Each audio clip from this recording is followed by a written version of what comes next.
Hi, this is Sha, and today I'd like to talk about the untold and overlooked secret on how to stay more grounded. Do you sometimes feel happy and sad and excited and afraid and fearful?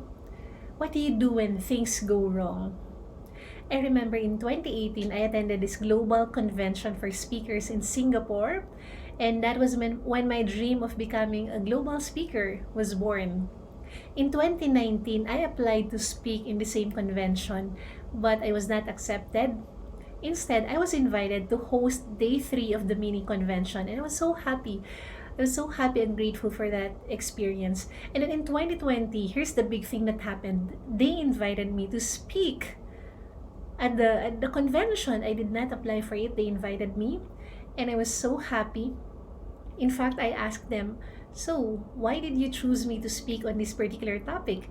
And then the committee who invited me said that when we asked the members of the organization who we can invite to speak on this topic, they unanimously suggested you. And so I was so happy because this is such a big convention, and I really dreamt to speak in this big convention. And so I really prepared for my talk, for this big speaking engagement in this convention. I prepared days before the convention. I was ready.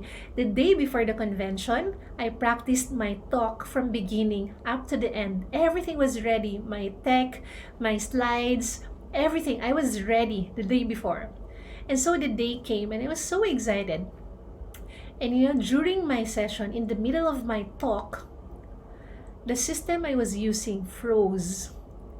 And my Zoom froze as well in the middle of my talk, in the middle of such a big talk. And by the way, this is a virtual convention. As we all know, we are all in COVID lockdown these days. So it was a virtual convention. And good thing, because the MC of that session was so professional. She started talking while I was offline because I got disconnected. And then I reconnected using my iPad, and I continued the rest of my talk without slides, just using myself and my voice to deliver the message. I was so happy when I got invited to speak, right? And then when the tech problems occurred, I should be sad and disappointed, right? I remember I was invited to speak at the Global Speakers Summit in Namibia, South Africa in February 2020. And I was also supposed to fly to the Maldives in March 2020 to speak in another convention. So I was invited to speak in these big conventions and summit, and I was really happy. But then the lockdown happened and those events were canceled. So I should be sad and disappointed, right? Well, that's how life is. There are certain uncertainties, and there are things which are out of our control. There are things which we expect should happen this way, but it did not turn out well. So what do we do when these things happen?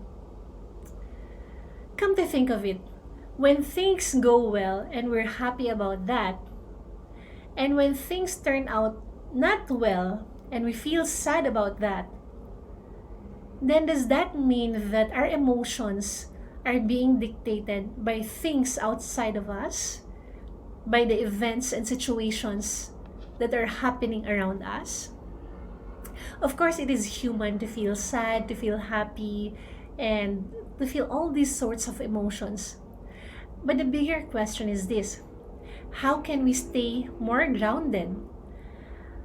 How can we stay more grounded so that despite the turmoil, the storms, and uncertainties around us, we can still feel peaceful inside? I guess that's a bigger question, because there are so many things that are outside of our control. And if our emotions get easily manipulated by these situations, by certain situations, certain uncertainties, or our buttons are being pushed by what happened or what did not, then it means that we don't really have control of our emotions. We're not really grounded. So now the big question is, how can we stay more grounded? And I think that's a really important question that we all need to address and we all need to face.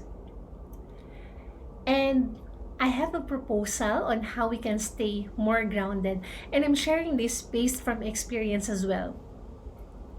And for me, I believe that one of the best ways to stay more grounded and at peace is to be grateful. When we are grateful, we can be grateful when things turn out well, right? Because these are obvious blessings.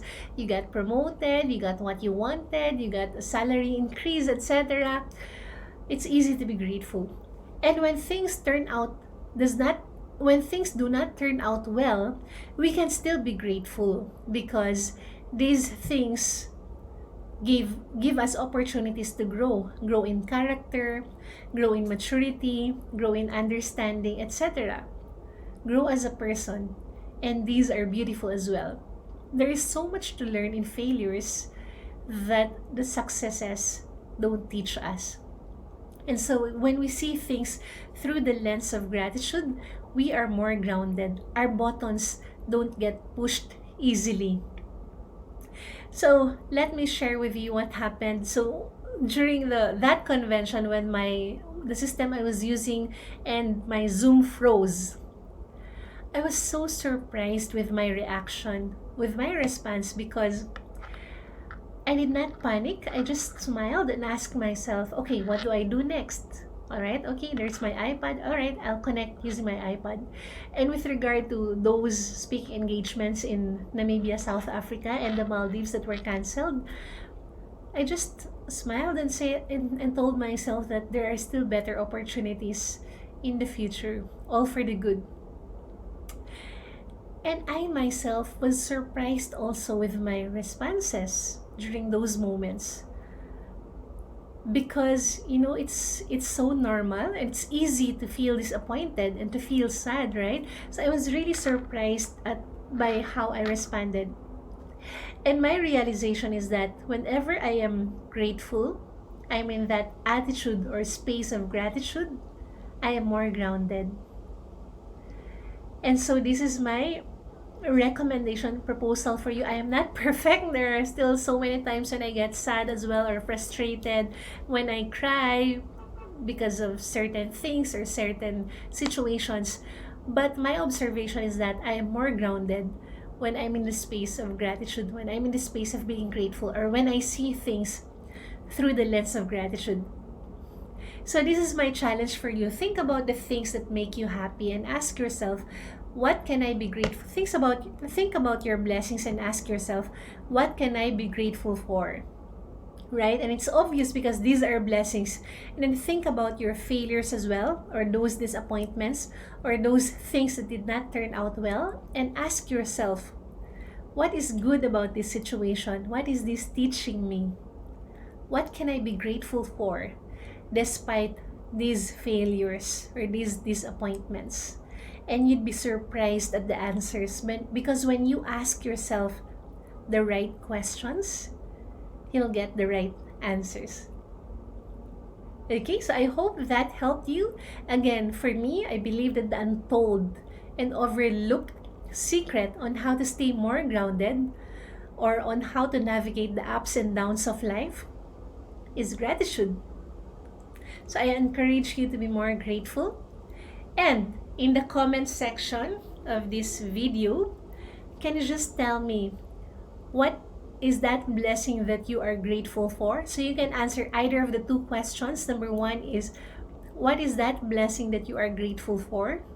Number two, think about your disappointments or your failures and ask yourself, what is good about my failures, or what is good about my disappointments? What is this teaching me? All right, so I look forward to reading your answers and to learning from you as well. This is Sha Nacino, keynote speaker on gratitude and creativity, and your host for the World Gratitude Summit. Also, if you would like more inspiration on how to be more grateful and get the insights of some of the world's best-selling authors, entrepreneurs, and psychologists, head on over to the worldgratitudesummit.com. Again, that's worldgratitudesummit.com. See you in my next video. God bless you.